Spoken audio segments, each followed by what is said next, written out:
What would you do if your own family kicked you out for saving an abused child? Then 3 years later, tried to steal the house you built from nothing, using a fake document they printed at home. Because that's exactly what happened to me. And their reaction when the police showed up will shock you. This is my story of how I went from sleeping in my car with $40 to owning my own home, and why my family's desperate attempt to take it all away was the best thing that ever happened to me. You know that moment when you think you're doing the right thing, but your own family makes you feel like a criminal? That's exactly what happened to me when I was 17, and it changed everything. It was a Tuesday afternoon in March. I was walking home from school when I heard this awful crying coming from the house next door. Not the normal kid tantrum crying, but something that made my stomach turn. I looked through their kitchen window and saw little Emma. She was only 5, sitting on the floor with bruises all over her arms and a black eye that looked fresh. Her mom, Mrs. Patterson, was screaming at her about spilled juice, and I watched her grab Emma by the hair and shake her so hard the little girl's head snapped back. That's when I knew I had to do something. I didn't even hesitate. I pulled out my phone and called 911 right there on the sidewalk. 20 minutes later, 2 police officers and a social worker showed up. They arrested Mrs. Patterson, and Emma was taken to stay with her grandmother across town. I thought I'd done something good. I thought my parents would be proud that I stood up for a defenseless child. But when my mom, Teresa, came home from work that evening, she was absolutely furious. "Rachel, what the hell were you thinking?" she screamed at me before I could even explain. "The whole neighborhood is talking about us now. Mrs. Johnson called me at work saying police cars were at the house next to ours. Do you have any idea how embarrassing this is?" I tried to tell her about Emma, about the bruises, about what I saw. But she cut me off with this look of pure disgust. "You never think before you act, do you? Now the entire neighborhood thinks we're the type of family that calls the cops on our neighbors. They're going to look at us like we're trash, Rachel. Like we're troublemakers." I couldn't believe what I was hearing. Mom, she was hurting a little girl. Emma had bruises everywhere. What was I supposed to do? Just ignore it? "You were supposed to mind your own business," she snapped back. "That's what normal people do. They don't go sticking their noses where they don't belong." The conversation got worse from there. My mom started listing every time I'd apparently embarrassed the family.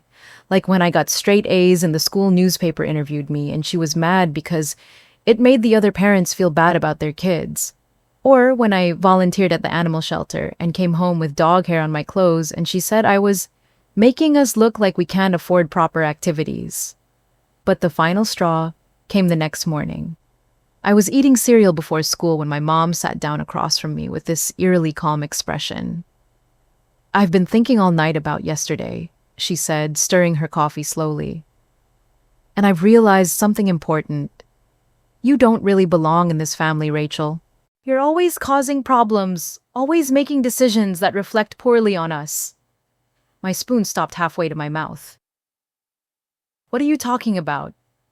"I'm talking about the fact that you're 17 now, almost an adult, and adults who can't follow family rules need to find somewhere else to live." I thought she was just angry that she'd cool off by dinner. But when I came home from school, I found a black garbage bag sitting on the front porch with my clothes shoved inside. My house key didn't work anymore. My mom opened the door holding a $20 bill in one hand and another 20 in the other. "Here's $40, she said, pressing the crumpled bills into my palm. "That should get you started somewhere." I stared at her, waiting for her to say she was kidding, waiting for some sign that this was just a scare tactic.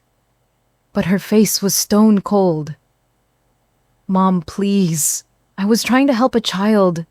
"How is that wrong?" She stepped back and started closing the door.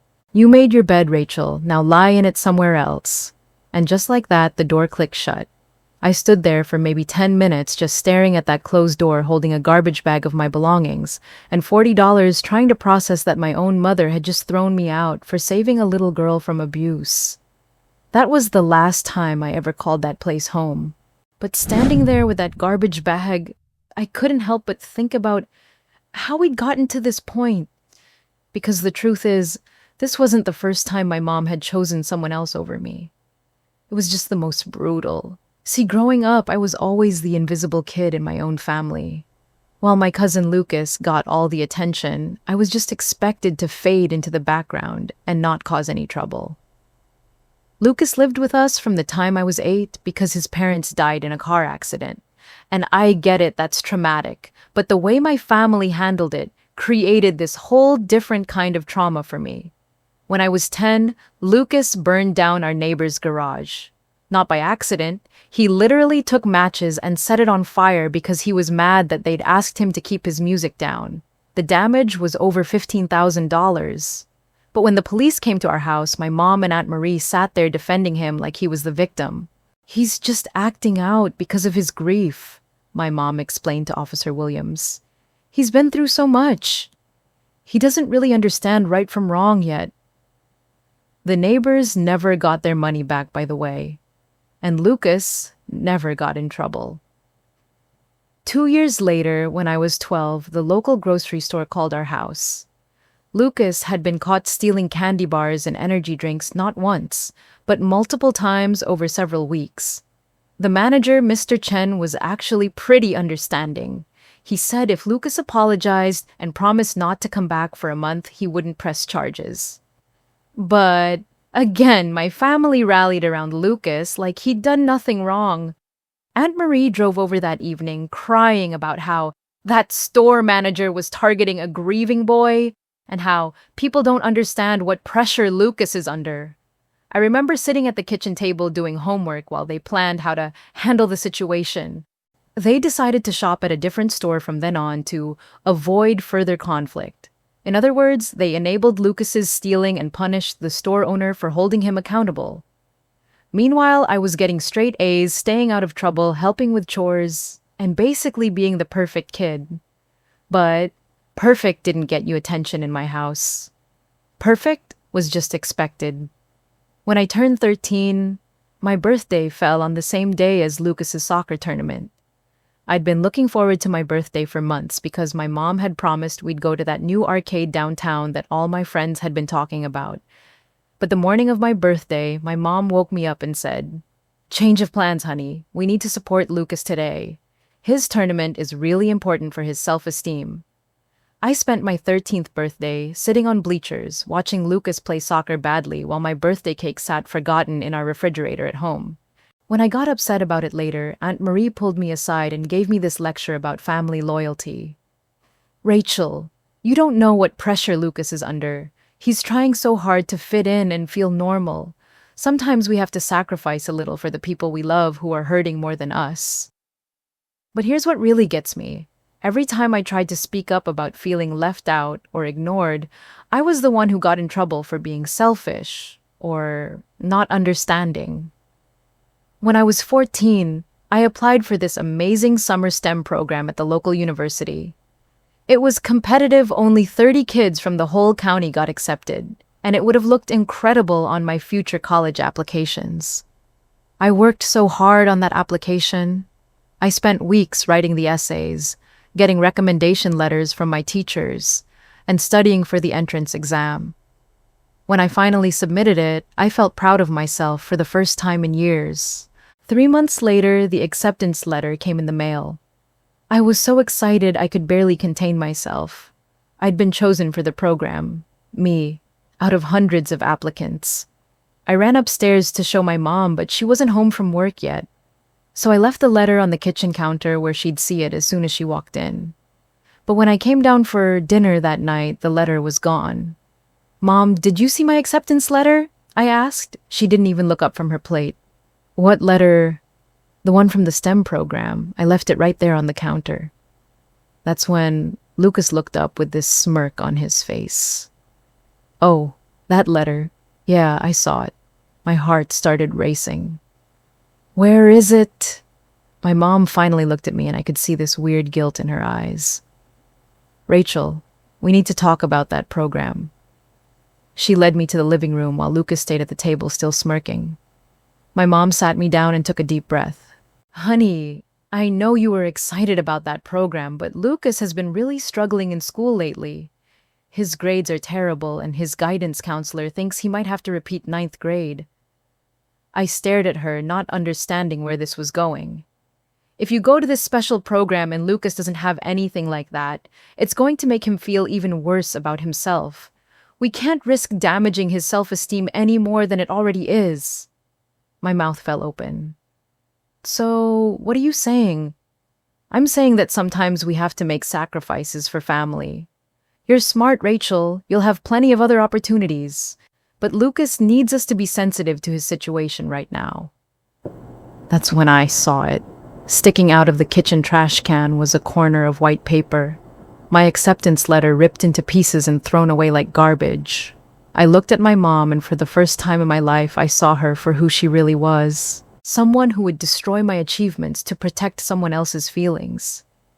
You threw away my acceptance letter. Rachel, please don't make this harder than it has to be. I walked over to the trash can and started pulling out the pieces. The letter was destroyed, torn into tiny shreds. 14-year-old me stood there, holding pieces of my future in my hands, and I finally understood something that would stick with me forever. I wasn't their daughter. I was their sacrifice. Every time Lucas needed protecting, every time he needed an ego boost, every time he screwed up and needed someone to take the fall, I was the one they threw under the bus. That night, I started building walls around my heart. And every birthday they forgot, every achievement they dismissed, every time they chose Lucas over me, those walls got a little bit higher. By the time I was 17 and called the police on an abusive mother, those walls were so high that getting kicked out almost felt inevitable. Because in my family, doing the right thing was always the wrong choice. Those first few months on my own were the hardest thing I've ever experienced. And I mean that literally. I had no idea how brutal it could be to survive with nothing. That first night, I slept in my beat-up Honda Civic in the parking lot of a 24-hour Walmart. I figured it was safe because there were always people around and security cameras everywhere. But sleeping in a car isn't like what you see in movies. It's cramped, it's cold, and every sound makes you jump because you're terrified someone's going to try to break in. By the third day, I realized $40 wasn't going to last me very long. I needed a job, and I needed it fast. I walked into every business within a 5-mile radius of where I was staying. McDonald's, Burger King, the gas station, small shops everywhere. Most places took one look at me, a 17-year-old with no permanent address and no work experience, and said they weren't hiring. But finally, Tony's Auto Repair took pity on me. Tony was this gruff Italian guy in his 50s who needed someone to clean the shop and organize parts. It wasn't glamorous work, but it paid $8 an hour under the table, which meant I could eat. Well, sort of eat. My daily meal routine became a sleeve of saltine crackers and a bottle of water for lunch, and if I was lucky, a $1 menu burger for dinner. I lost 20 pounds in the first month, and I wasn't exactly heavy to begin with. The showering situation was probably the most humiliating part. I'd drive to different gas stations around town and use their restrooms to clean up as best I could. You learn real quick which places have the cleanest bathrooms and which ones don't ask questions when you're in there for a long time with a backpack full of toiletries. After about 2 weeks of this routine, someone at my school noticed I wasn't coming home. My guidance counselor, Mrs. Peterson, pulled me aside and asked if everything was okay. I made up some story about staying with a friend, but she didn't buy it. She started asking more questions, and I panicked. The last thing I needed was Child Protective Services getting involved and trying to force me back to my mom's house, so I stopped going to school altogether. I figured I was almost 18 anyway, and a high school diploma wasn't going to help me if I was homeless. Mrs. Peterson tried calling me a few times, but I just ignored the calls. Eventually, they stopped. About a month into living in my car, I heard about a homeless shelter downtown. I was desperate for a real shower and maybe a hot meal, so I decided to check it out. The shelter was this big institutional building that smelled like disinfectant and desperation. They had rules about check-in times and curfews, but they offered a bed and 2 meals a day, which sounded like heaven compared to sleeping in my car. My first night there, I was assigned to a room with 3 other women. 2 of them were older, probably in their 40s, and seemed harmless enough. But the third was this woman named Crystal, who was maybe in her 20s and had these wild, angry eyes. Around 2 in the morning, I woke up to Crystal standing over my cot, going through my backpack. "Hey," I whispered, trying not to wake the others. "That's my stuff." Crystal looked at me with this cold smile. "Not anymore, little girl." That's when I realized she had a knife. Nothing huge, just a small pocket knife, but it was enough to make me freeze with terror. "You're new here, so let me explain how things work," she whispered. "Young girls like you don't get to keep nice things. You share with the family." She took the $23 I had left, my only clean pair of jeans, and the small first aid kit I'd bought at the dollar store. But the worst part was how powerless I felt. I couldn't fight her. I couldn't call for help without making it worse. And I couldn't even leave, because it was the middle of the night and the shelter was locked down. I lay there awake for the rest of the night, terrified. She was going to come back and do something worse. The next morning, I packed up what was left of my stuff and left the shelter. I never went back. I'd rather sleep in my car and eat crackers than deal with that kind of fear every night. But living like that was wearing me down. I was exhausted all the time. I was losing weight, and I could feel myself getting depressed. Some mornings, I'd sit in my car and wonder if this was just going to be my life forever. That's when I met Mr. Allen. I was working at Tony's shop one afternoon when this elderly black man came in driving this ancient pickup truck that was making the most awful grinding noise. He was probably in his 80s, walked with a slight limp, and had these kind eyes that reminded me of my grandfather who died when I was little. "Think you can help an old man out?" he asked Tony. "My truck's making sounds like a dying cat." While Tony looked at his truck, Mr. Allen and I started talking.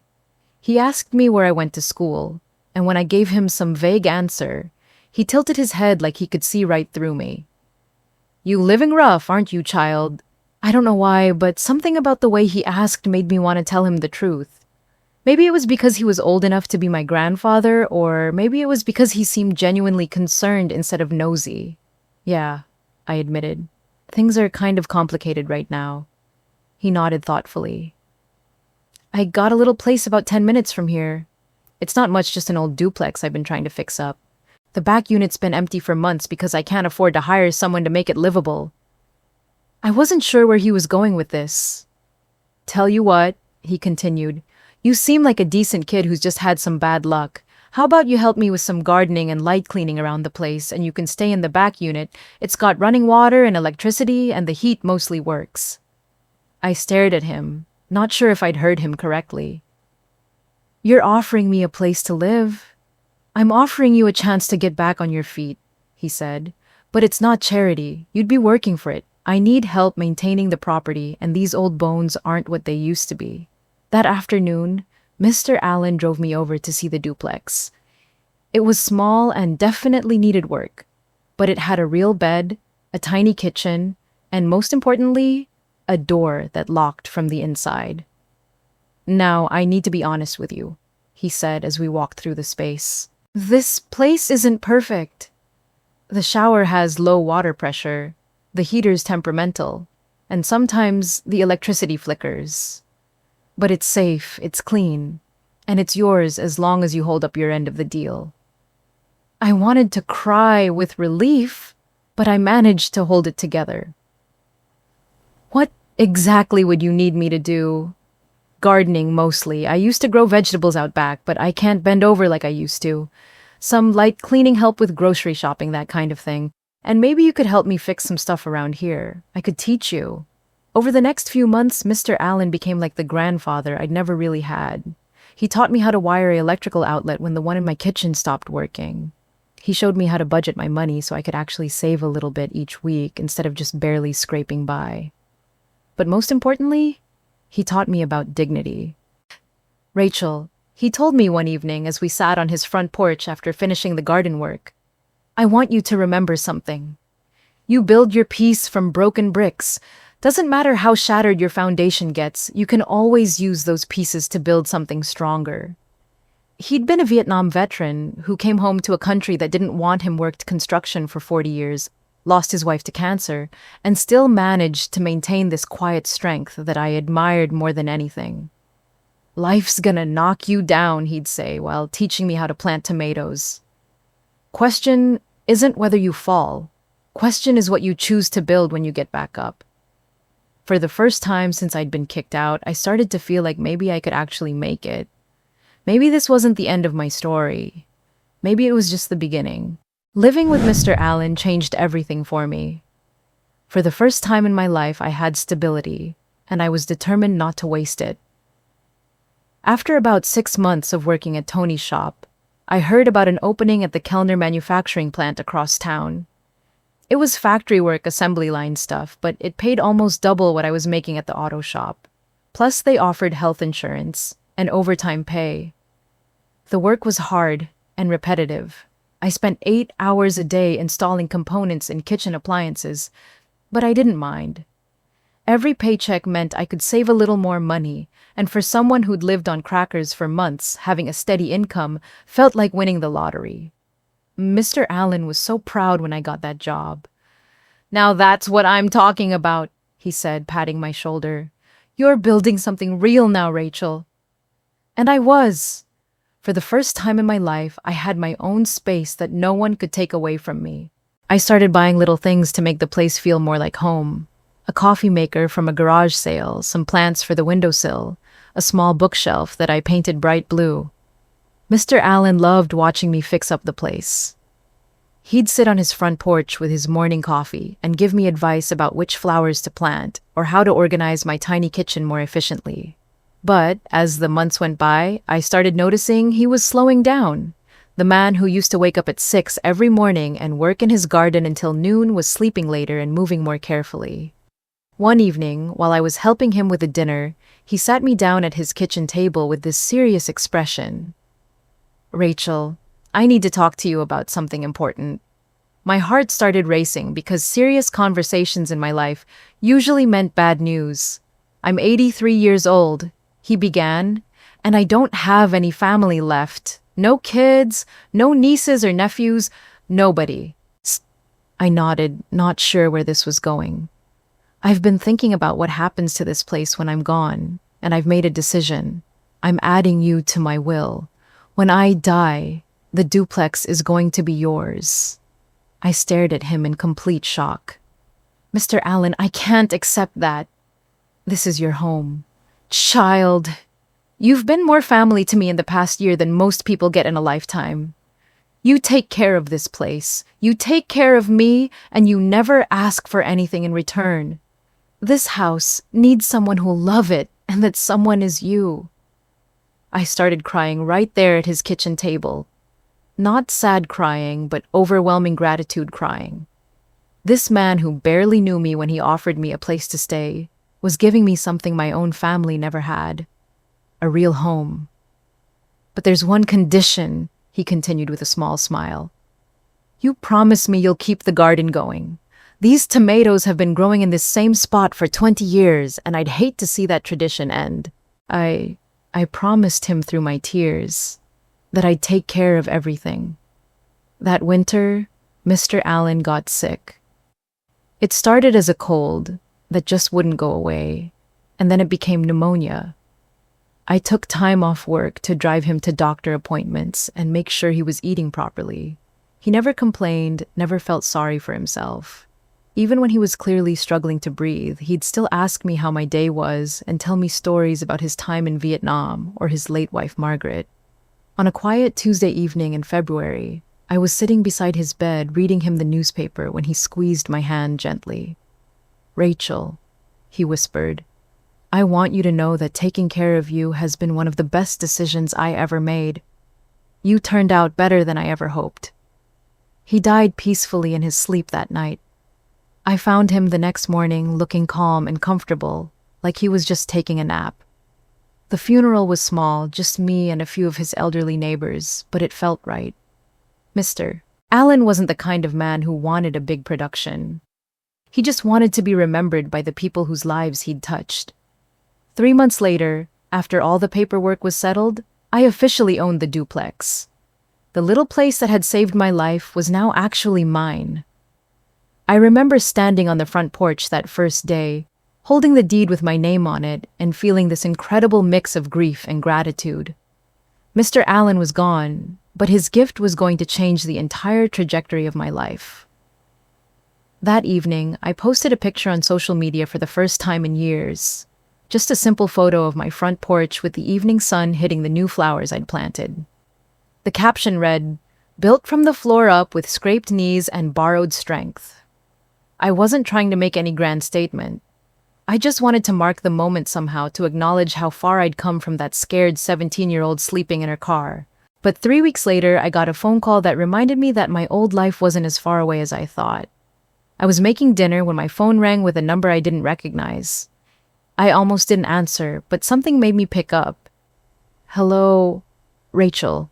It's your mom." I nearly dropped the phone. I hadn't heard Teresa's voice in almost 3 years, and suddenly hearing it in my kitchen felt surreal. "Hi," I managed to say, not sure what else to respond. "I saw your post on Facebook," she continued, and her voice was different somehow. Calmer than I remembered, almost gentle. "The house looks lovely." I waited for the catch because there was always a catch with my mom. "Listen, honey, I'm calling because we have some news. Lucas and his fiancée Sarah are expecting their first baby." My grip tightened on the phone. Of course this call was about Lucas. "That's nice," I said carefully. Well, the thing is, they're living in that tiny one-bedroom apartment downtown, and with a baby coming, they really need more space. But you know how expensive rent is these days, and Lucas is between jobs right now. "Here it comes," I thought. "We saw your post and realized you have that whole duplex now. We thought maybe since you have extra room, you might be able to help them out. Just temporarily until they get back on their feet." I stood there in my kitchen, the same kitchen where Mr. Allen had taught me how to budget my groceries, where I'd eaten countless meals alone, but happy where I'd finally found peace. And my mother, who had thrown me out with $40 and never once called to see if I was alive, was asking me to hand over that peace to the same cousin who had made my childhood miserable. "Rachel, are you still there?" "Yeah," I said quietly. "I'm here." "So what do you think? Could you help them out? I know Lucas would really appreciate it, and it would mean so much to the family." The family. The same family that had kicked me out for saving an abused child. The same family that had destroyed my opportunities to protect Lucas's feelings. The same family that had let me disappear for 3 years, without a single phone call to check if I was okay. "Mom," I said, surprised by how steady my own voice sounded. "I need to think about this. Can I call you back?" "Of course, honey, but don't think too long. Sarah's already 4 months along, and they really need to find a place soon." After I hung up, I sat on my front porch where Mr. Allen used to drink his morning coffee, and I thought about his words. "You build your peace from broken bricks." I'd spent 3 years building this life brick by brick with my own 2 hands. And now, they wanted me to tear it down for the same person they'd always chosen over me. The question was, what was I going to choose this time? I called my mom back 2 days later and told her I couldn't let Lucas and his fiancée move in. I explained that the duplex was small, that I needed my space, and that I wasn't in a position to take on tenants right now. She wasn't happy, but she accepted it. Or at least, I thought she did. About a week later, I was getting ready for work when I heard a knock at my front door. When I opened it, there was Lucas standing on my porch with a woman I'd never met. "Hey, cousin," he said with that same charming smile that had gotten him out of trouble his whole life. "This is my fiancée, Jasmine. We were in the neighborhood and thought we'd stop by to see your place." Now, I hadn't seen Lucas in over 3 years, not since before I got kicked out.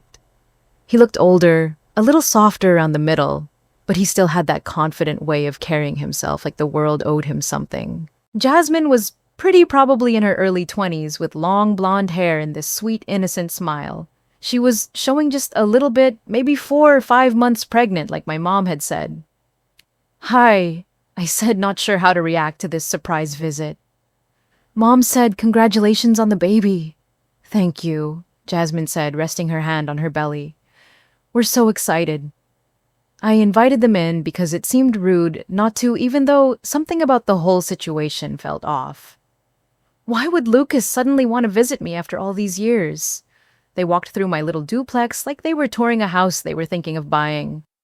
Lucas kept making comments about how cozy everything was, and Jasmine kept asking questions about the layout. So, this is the living room and kitchen, Lucas said, looking around. And there's 2 bedrooms back there. Yeah, I said. One's my bedroom and the other is just a spare room I use for storage. Or storage? Jasmine asked, tilting her head. That's a whole bedroom just for storage. I could see where this was going and I didn't like it. I mean, it's not that big, I said. And I like having the extra space.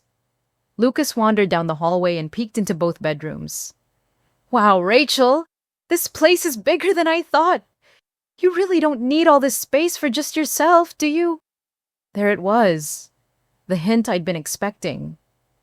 Actually, I do, I said firmly. I work long hours at the factory and having my own space is really important to me. Jasmine gave me this doe-eyed look. Oh, I totally understand. It's just that our apartment is so tiny and with the baby coming... She trailed off with a little sigh. They stayed for about an hour making small talk and dropping more subtle hints about how much they needed a bigger place and how much space I had that I wasn't really using. But I held my ground and didn't take the bait. When they finally left, Lucas hugged me goodbye and said, "Thanks for showing us around, cuz. This is a really nice place you've got here." Something about the way he said it made my skin crawl, but I couldn't put my finger on why. Over the next few weeks, I started noticing strange things. A car parked across the street that I didn't recognize. Someone walking by my house, a little too often. Nothing major, but enough to make me feel like I was being watched. Then on a Thursday afternoon in April, I came home from work to find something that made my blood run cold. My key wouldn't work in my front door. I tried it 3 times, thinking maybe I was just tired and not turning it right. But no, the lock had definitely been changed. I walked around to the back door and that lock had been changed too. My heart was pounding as I looked through the windows and saw lights on inside my house. Someone was in there. I called 911 immediately. 911, what's your emergency? Someone broke into my house and changed the locks. There are people inside right now. The dispatcher said they'd send officers right away, and while I waited, I could hear voices coming from inside. Male voices laughing and talking like they belonged there. When the police arrived, I was standing on my front lawn with my property deed in my hand because I had a feeling I was going to need it. Officer Martinez knocked on my door and you'll never guess who answered it. Lucas. "Oh, hey, officers," he said casually, like this was perfectly normal. "Is there a problem?" "Sir, we got a call about a break-in at this address," Officer Martinez said. "Break-in," Lucas laughed. No, there's been a misunderstanding. This is my house now. My Aunt Teresa arranged for it to be transferred to me." I stepped forward, my phone already recording. "Officer, this is my house. I have the deed right here." Lucas looked at me with this expression of fake surprise. "Rachel, what are you doing here? Aunt Teresa said you'd already moved out." "I live here," I said, showing the officer my deed. "This property was left to me by Mr. Allen, and I have all the legal documents to prove it." Officer Martinez looked at the deed and then back at Lucas. "Sir, do you have any documentation showing that this property has been transferred to you?" Lucas disappeared into the house for a few minutes and came back with a folded piece of paper.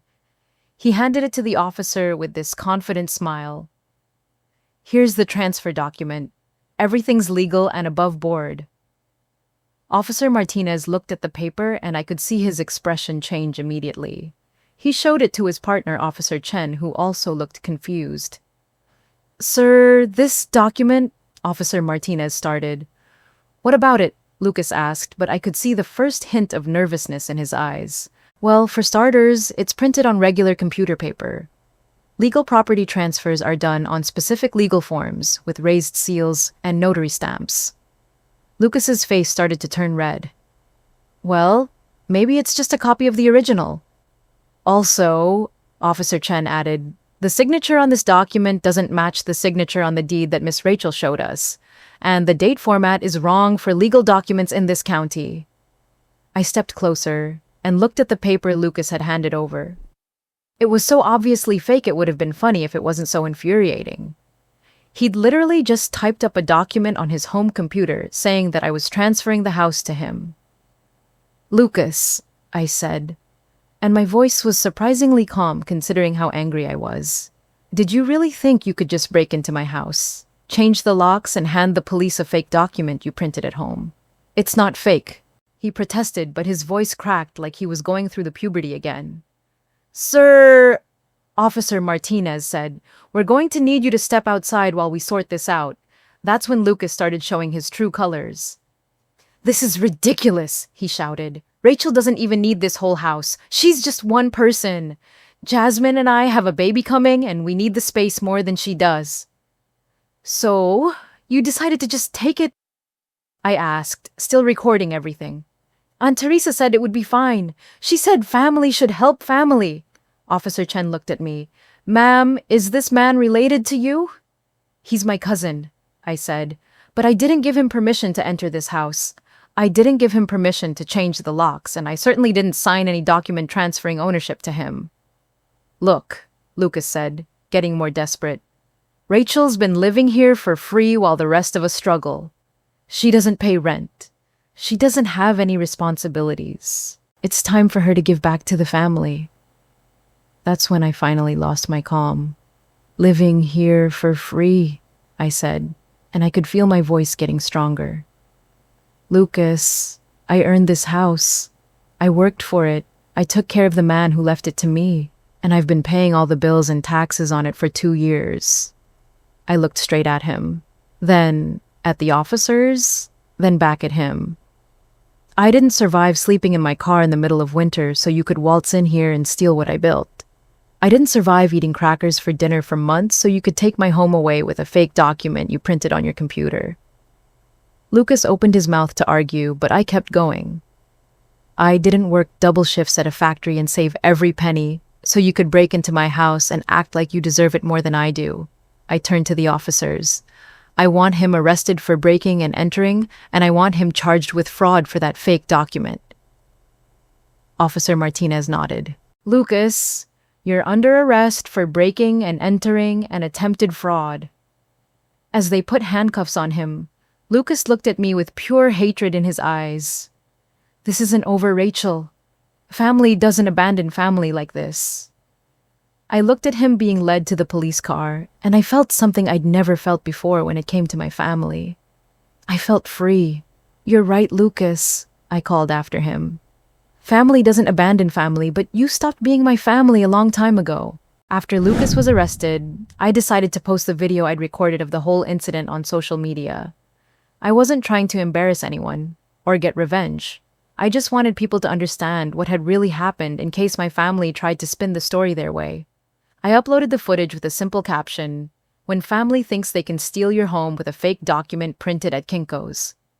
Within 24 hours, the video had been shared thousands of times.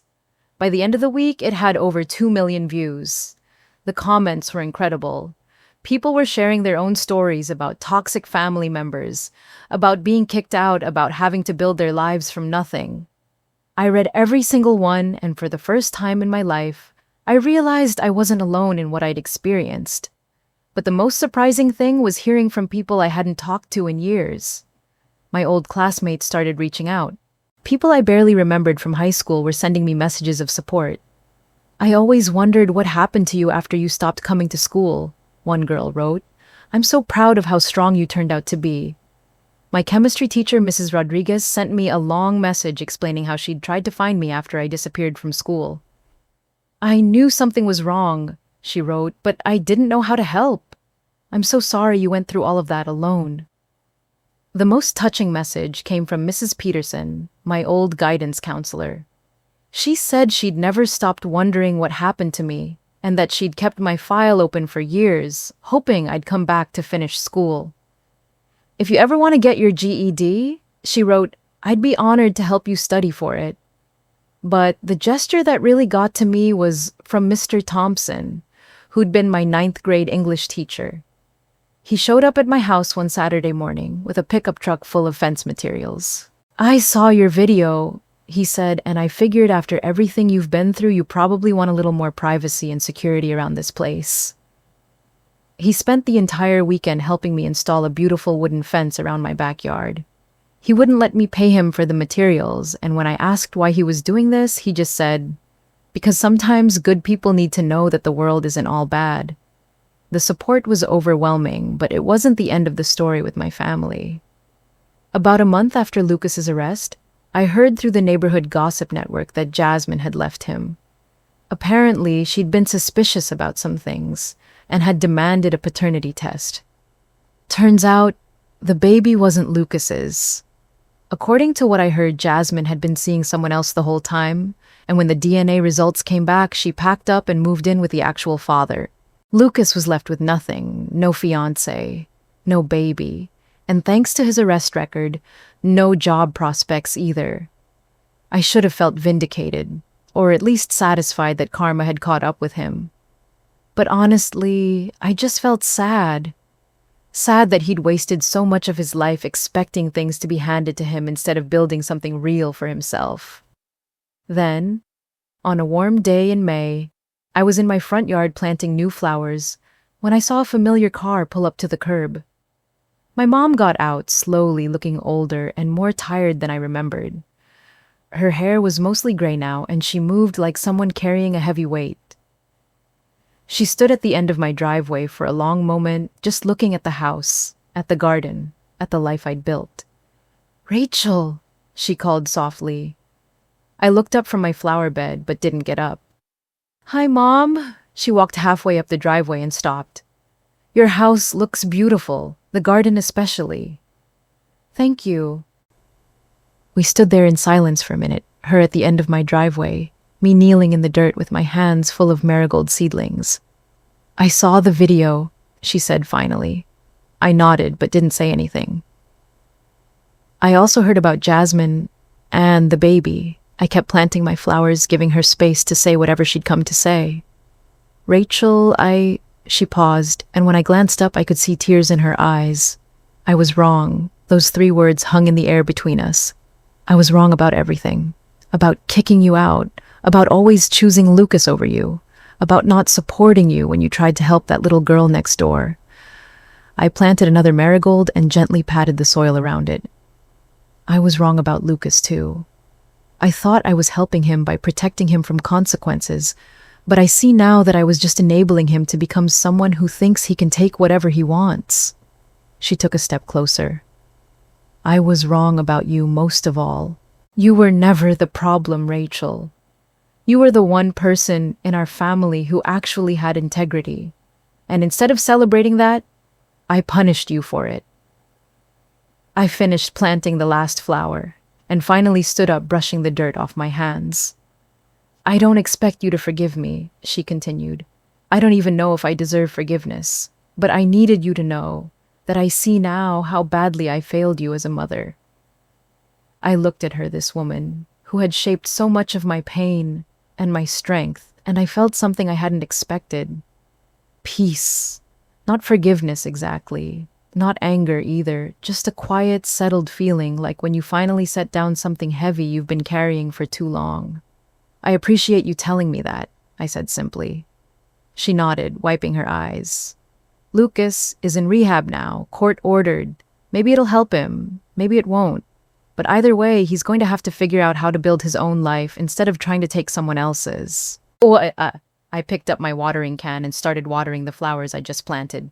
And Rachel, she said as I worked, I'm proud of you. I should have said that years ago, but I'm saying it now. I'm proud of the woman you became despite everything I put you through.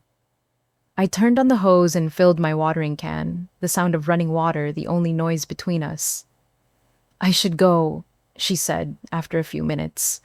But if you ever want to talk, if you ever want to try to... I don't know what I'm asking for, but if you ever want to, I'll be here. I watched her walk back to her car, get in, and drive away. Then I went back to watering my garden, tending to the life I'd built with my own 2 hands. That evening, I sat on my front porch where Mr. Allen used to drink his morning coffee, and I thought about his words one more time. You build your peace from broken bricks.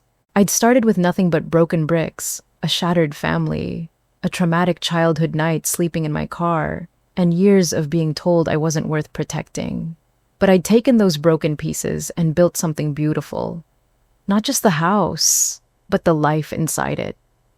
The quiet mornings with my coffee, the satisfaction of work well done, the garden that bloomed brighter every year, and the deep, unshakable knowledge that I was exactly where I was supposed to be. My phone buzzed with a text from Mrs. Rodriguez. How's the GED studying going? Because yes, I'd decided to get my high school diploma after all. At 23, I was finally ready to finish what I'd started. I texted back, good, really good. And for the first time in my life, when I said everything was good, I actually meant it. You don't need your family's permission to build a life worth living. You don't need their approval to be proud of who you've become. And you don't need their forgiveness to forgive yourself for whatever you had to do to survive. Sometimes the family that raises you isn't the family that saves you. And sometimes you have to save yourself. But when you do, when you finally build that peace from all those broken bricks, it's the strongest foundation you could ever ask for. Because nobody can take away something you built with your own two hands and your own stubborn refusal to give up. Nobody. If my story resonates with you, or if you've ever had to choose between family loyalty and your own well-being, I'd love to hear about it in the comments below. Your story matters, and you're not alone in this journey.